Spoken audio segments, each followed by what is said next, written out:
ഇന്ന് തന്നെ ഡൗൺലോഡ് ചെയ്യൂ. കാണൂ നിങ്ങളുടെ ഫേവറേറ്റ് ഷോസ്. വഴിയിൽ വീഴുന്നവരെ ഞാൻ നോക്കാറില്ല. അത് സിത്താര ശ്രീനിവാസനാകാം, മറിച്ച് വേറെ ഏതെങ്കിലും ഗ്രൂപ്പും ആവാം. പിന്നെ പക, വൈരാഗ്യം അങ്ങനെയുള്ളവർ നമ്മുടെ മുമ്പിൽ വന്നിട്ടില്ലേ? വഴി തടയാൻ ശ്രമിച്ചിട്ടില്ലേ? അവർക്കെന്താ സംഭവിച്ചത്?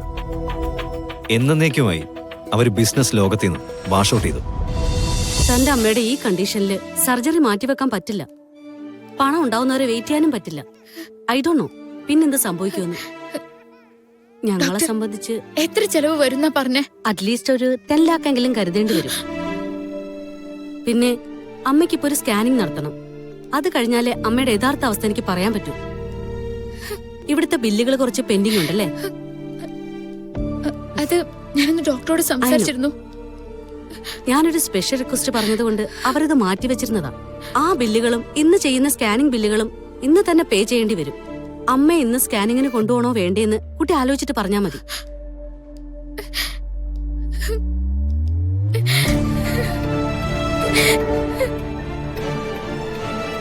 കുട്ടി പ്ലീസ്. എനിക്ക് മനസ്സിലാവുന്നുണ്ട് ഡോക്ടർ. പക്ഷെ ഡോക്ടർ അമ്മയുടെ സ്കാനിങ് ഇന്ന് തന്നെ നടത്താൻ പറഞ്ഞോളൂ. പണം ഞാൻ ഇന്ന് തന്നെ അടച്ചോളാം. ഓക്കെ, എന്നാ കുട്ടി പോയിട്ട് വന്നോളൂ. ബാക്കിയൊക്കെ നടന്നോളൂ.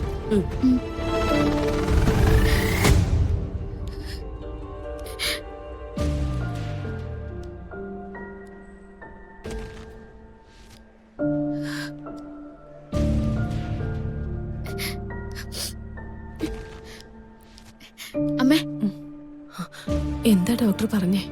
കഴിഞ്ഞ തവണ കണ്ടതിനേക്കാളും ഭേദമുണ്ടെന്ന് പറഞ്ഞതാ. എന്നിട്ടാണ് ഞാൻ തലേം തരി വീണത്. എനിക്ക് ചാവാനുള്ള സമയമായോ? ഒന്നും മിണ്ടാതിരിക്കുന്നുണ്ടോ? ഓരോരോ ചോദ്യങ്ങള്. അമ്മയ്ക്ക് ഒരു കുഴപ്പമില്ല. ഒന്ന് സ്കാൻ ചെയ്യാൻ പറഞ്ഞിട്ടുണ്ട്. അതെന്തിനാ? വീട്ടിൽ കൊണ്ടുപോയിട്ട് ചില്ലിട്ട് വെക്കാനാ. ഡോക്ടർമാർ ഓരോ കാര്യങ്ങളും പറയുന്നത് എന്തിനാ? അത് അവർക്കല്ലേ അറിയൂ. നീ ശുണ്ടി എടുക്കല്ലേടി? ഇതുപോലത്തെ വർത്താനം പറഞ്ഞ ശുണ്ടി എടുക്കും. അല്ല പിന്നെ എന്റെ സിസ്റ്ററെ, ആശുപത്രി എന്ന് പറഞ്ഞാ പേടിയാ. ഒരു ചെറിയ അസുഖത്തിനെ പേടിച്ച് പേടിച്ച് പെരിപ്പിച്ച് ദാ ഇപ്പൊ ഈ കോലത്തിലായി. എനിക്ക് ആകെയുള്ള ഒരു മുതല. എന്നാ പിന്നെ സ്കാനിങ്ങിന് പോവാം. ആ എനിക്കമ്മ.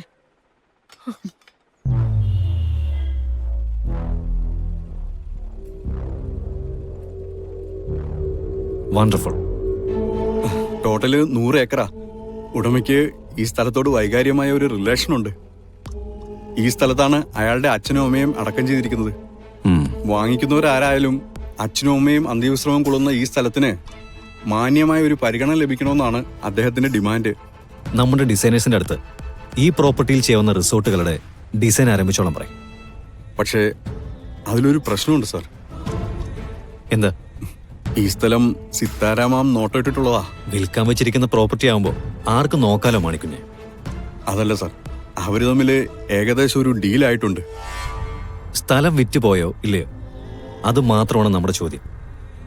കച്ചവടം നടന്നിട്ടില്ലെങ്കിൽ നമ്മളത് വാങ്ങിക്കും. അതല്ല സാർ, തൊട്ടുമുമ്പ് സീതാരാമം ഏകദേശം പറഞ്ഞുറപ്പിച്ചൊരു പ്രോപ്പർട്ടി നമ്മൾ വാങ്ങിച്ചു. ഇക്കാര്യം കൂടി ആവർത്തിച്ച അവർക്ക് നമ്മളോട് ശത്രുത തോന്നൂലേ? വഴിയിൽ വീഴുന്നവരെ ഞാൻ നോക്കാറില്ല.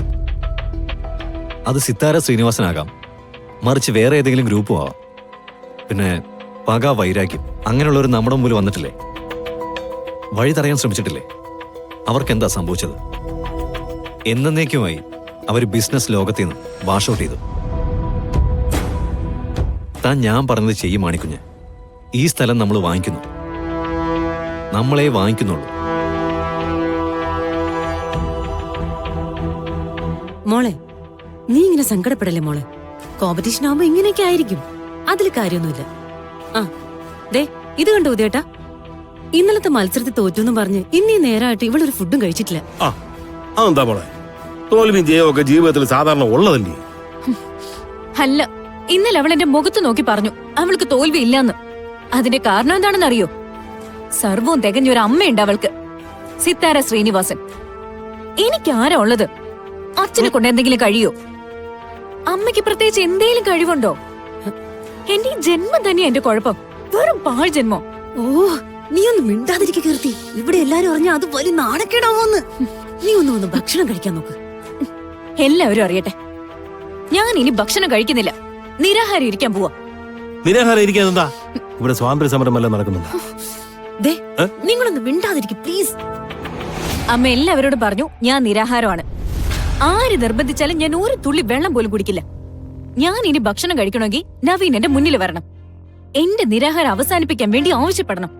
എന്നെ വിവാഹം കഴിക്കാൻ സമ്മതിക്കണം. ഒറ്റയടിക്ക് ഇത്രയും വലിയ ലിസ്റ്റ് കൊടുക്കണം മോളെ. ഓരോന്നോരോന്നായിട്ട് പറഞ്ഞാ പോരെ? അച്ഛനെ പോലെ അച്ഛൻ വീട്ടിൽ അടിഞ്ഞുകൂടി കിടക്കുന്ന ഒരാൾക്ക് ഇതല്ലാതെ വേറെ ഉപദേശം തരാൻ ഉണ്ടാവില്ലല്ലോ. ഇതെന്റെ തീരുമാനമാണമ്മേ. എന്നാ നീ ധൈര്യമായിട്ട് ചെന്നു. എങ്ങനെയെങ്കിലും നീ അവന്റെ മനസ്സിലൊന്ന് കേറി പറ്റിയാ മതി. ആ, ഈ വിവാഹം ഒന്ന് നടന്നിട്ട് വേണം. എനിക്ക് കുറച്ച് കാര്യങ്ങളൊക്കെ ചെയ്യാനുണ്ട്. മോള് റൂമിലേക്ക് ചെല്ല് ചെല്ല് പോ. നിർമ്മലേ, ഉം. നിന്റെ മോള് മിക്കവാറും പട്ടിണി കിടന്ന് ചാവുന്ന ലക്ഷണമാ കാണാൻ പോകുന്നത്. ഓ, ഇനി അവളുടെ വായിന്നല്ലോ കേൾക്കണോ? ഈ എന്തോന്ന് പ്രത്യേകിച്ച് കേൾക്കാൻ? പറയാനുള്ളതെല്ലാം അവൾ ഒറ്റ പാചകത്തിൽ എന്നോട് പറഞ്ഞിട്ട് പോയില്ലേ നിന്റെ മോള്? സുധാകരൻ സർ, ഈ നാട്ടിലെ ശരാശരി വിലയേക്കാൾ ഒരുപാട് മുകളില്ല സീതാരാമാം ഈ സ്ഥലത്തിന് പറഞ്ഞിരിക്കുന്ന തുക. എന്നിട്ടും താങ്കൾ എന്തുകൊണ്ട് സെയിൽ ഉറപ്പിക്കാൻ താമസിക്കുന്നത്? എന്റെ അച്ഛന്റെയും അമ്മയുടെയും അസ്ഥിമാടമുള്ള സ്ഥലമാ.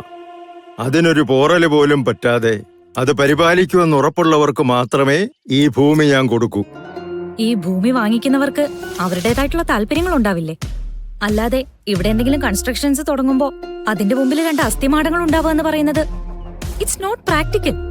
അതുകൊണ്ടാണല്ലോ ഈ കച്ചവടത്തിന് ഞാൻ കൈതരാത്തത്. ഞാൻ പറയുന്ന ഡിമാൻഡുകൾ അംഗീകരിക്കുന്ന ഒരാൾ എപ്പോ വരുന്നോ അപ്പോഴേ ഈ വസ്തുവിന്റെ കച്ചവടം നടക്കും.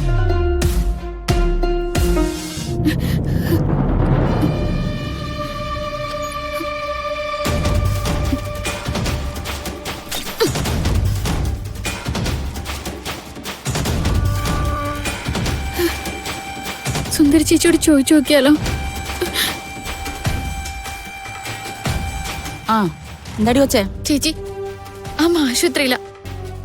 അത്യാവശ്യമായിട്ട് അവിടെ കുറച്ച് പണം അടക്കണം. എനിക്ക് കുറച്ച് കാശ് തരാണ്ടാവോ? ആ, നല്ല നേരത്താ നീ ചോദിച്ചത്. ചിട്ടി വീണവർക്ക് കാശ് കൊടുക്കാൻ വേണ്ടി ഞാൻ ഓടി നടക്കുക. അങ്ങനെ പറയല്ലേ ചേച്ചി. എന്റെ ചിട്ടിയിലടച്ച കാശെങ്കിലും. അത് കുറി വീണാലല്ലേ കിട്ടൂ. ഇങ്ങനെ മുട്ടുമ്പോ ചോദിക്കാനാണെങ്കിൽ പിന്നെ എന്തിനാ കുറി ചേർന്നത്? നീ വെച്ചിട്ട് പോയേ വച്ചേ. ചേച്ചി,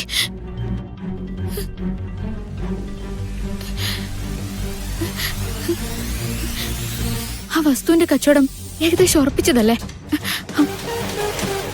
ഹലോ, പണിക്കർ സാറേ, ഞാൻ കൃഷ്ണയാ. അന്ന് പറമ്പിന്റെ കാര്യം സംസാരിച്ച് ഒരാളെ കൊണ്ടുവന്നില്ലേ? മനസ്സിലായി. എന്താ വേണ്ടേ? ഒരു അത്യാവശ്യ കാര്യമായോണ്ടാ. എനിക്ക് തരാന്ന് പറഞ്ഞ ബ്രോക്കർ കാശ് ഇന്നെങ്ങാനൊന്ന് തരാൻ പറ്റുമോ? അതിന് കച്ചവടം നടന്നിട്ടില്ലല്ലോ. പിന്നെങ്ങനാ? എനിക്ക് കുറച്ച് കാശ് എനിക്ക് കടമായിട്ടെങ്കിലും. കുട്ടി ഈ കൊണ്ടുവന്ന ആൾക്ക് കച്ചവടം നടന്നാൽ തരാനുള്ള തുക ഒന്നിച്ച് ഞാൻ തരും.